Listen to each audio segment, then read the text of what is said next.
நாமக்கல் சட்டமன்ற தொகுதி திமுக வேட்பாளர் ராணியை ஆதரித்து திமுக துணை பொதுச் செயலாளர் கனிமொழி பரப்புரை மேற்கொண்டு வருகிறார். நேரலையில் பார்க்கலாம். மக்களுக்கு தந்திருக்கக்கூடிய வாக்குறுதி எல்லாம் நிறைவேற்றி கொடுத்திருக்கோம் சொல்லிட்டு வந்து இந்த தேர்தலிலே நாங்கள் வாக்கு கேட்கிறோம்.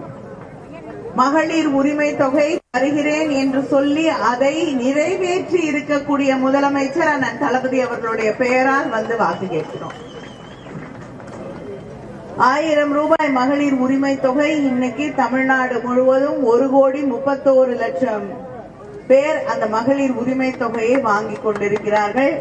ஒரு மாசம் பொறுத்து மறுபடியும் முத்துவேல், கருணாநிதி, ஸ்டாலின் அவர்களுடைய ஆட்சி, திராவிட மாடல் ஆட்சி, திராவிட முன்னேற்ற கழக ஆட்சி, அந்த ஆட்சியிலே 1000 ரூபாய் 2000 உயர்த்தி வழங்கப்படும். எல்லா பகுதியிலும் இப்ப 2 விரல காட்ட ஆரம்பிச்சிட்டீங்க திமுக கூட்டத்துல இல்லையா?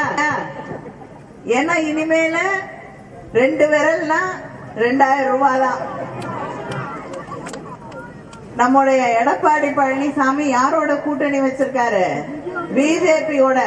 பிஜேபியோட கூட்டணி வச்சவங்களுடைய நிலைமை எல்லாம் என்ன ஆச்சுன்னு உங்களுக்கு நல்லா தெரியும்.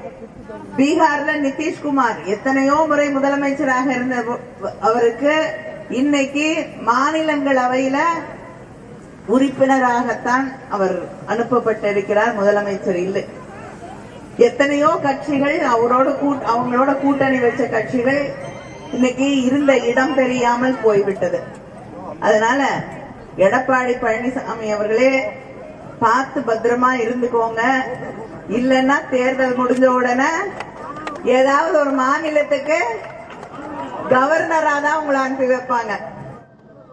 கவர்னர் வேலை கஷ்டம் இல்லை. இங்க ஒரு கவர்னர் இருந்தாரு, நம்மளுடைய சட்டமன்றத்துக்கு உள்ள வருவாரு, 5 நிமிஷம் கழிச்சு வெளியில போயிருவாரு.